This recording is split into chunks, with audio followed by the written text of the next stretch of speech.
بسم اللہ الرحمن الرحیم۔ حضرت سیدنا حنظلہ رضی اللہ تعالیٰ عنہ کو نفاق کا ڈر۔ حضرت سیدنا حنظلہ رضی اللہ تعالیٰ عنہ کہتے ہیں کہ ایک مرتبہ ہم لوگ حضور اقدس صلی اللہ علیہ وسلم کی مجلس میں تھے۔ حضور اقدس صلی اللہ علیہ وسلم نے وعظ فرمایا جس سے قلوب یعنی دل نرم ہو گئے اور آنکھوں سے آنسو بہنے لگے اور اپنی حقیقت ہمیں ظاہر ہو گئی۔ حضور اقدس صلی اللہ علیہ وسلم کی مجلس سے اٹھ کر میں گھر آیا، بیوی بچے پاس آ گئے اور کچھ دنیا کا ذکر تذکرہ شروع ہو گیا اور بچوں کے ساتھ ہنسنا بولنا، بیوی کے ساتھ مذاق شروع ہو گیا اور وہ حالت جاتی رہی جو حضور اکرم صلی اللہ علیہ وسلم کی مجلس میں تھی۔ دفعتاً خیال آیا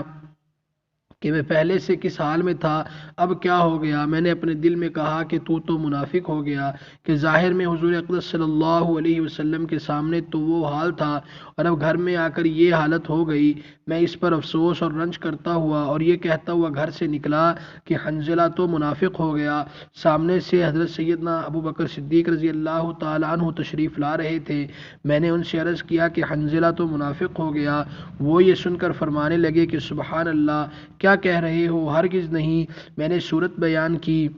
کہ ہم لوگ جب حضور اقدس صلی اللہ علیہ وسلم کی خدمت میں ہوتے ہیں اور حضور اقدس صلی اللہ علیہ وسلم دوزخ اور جنت کا ذکر فرماتے ہیں تو ہم لوگ ایسے ہو جاتے ہیں گویا وہ دونوں ہمارے سامنے ہیں، اور جب حضور صلی اللہ علیہ وسلم کے پاس سے آ جاتے ہیں تو بیوی بچوں اور جائیداد وغیرہ کے دھندوں میں پھنس کر اس کو بھول جاتے ہیں۔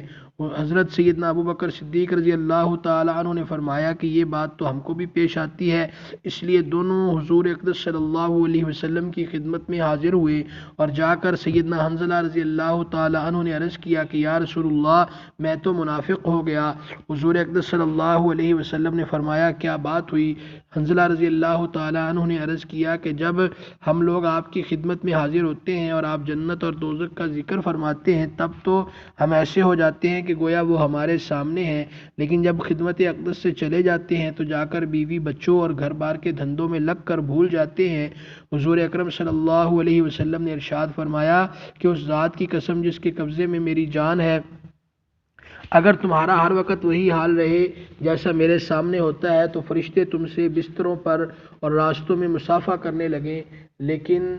حنظلہ بات یہ ہے کہ گاہے فائدہ میں شیخ الحدیث رحمۃ اللہ علیہ لکھتے ہیں یعنی آدمی کے ساتھ انسانی ضرورتیں بھی لگی ہوئی ہیں جن کو پورا کرنا بھی ضروری ہے۔ کھانا پینا، بیوی بچے اور ان کی خیر خبر لینا یہ بھی ضروری چیزیں ہیں، اس لیے اس قسم کے حالات کبھی کبھی حاصل ہوتے ہیں، نہ ہر وقت یہ حاصل ہوتے ہیں اور نہ اس کی امید رکھنی چاہیے۔ یہ فرشتوں کی شان ہے کہ ان کو کوئی دوسرا دھندا ہی نہیں، نہ بیوی بچے، نہ فکر معاش اور نہ دنیاوی قصے، اور انسان کے ساتھ چونکہ بشری ضروریات لگی ہوئی ہیں اس لیے وہ ہر وقت ایک سی حالت پر نہیں رہ سکتا۔ لیکن غور کی بات یہ ہے کہ صحابہ کرام رضی اللہ تعالیٰ عنہ مجمعین کو اپنے دین کی کتنی فکر تھی کہ ذرا سی بات سے کہ حضور اقدس صلی اللہ علیہ وسلم کے سامنے جو حالت ہماری ہوتی ہے وہ بعد میں نہیں رہتی، اس سے اپنے منافق ہونے کا ان کو فکر ہو گیا۔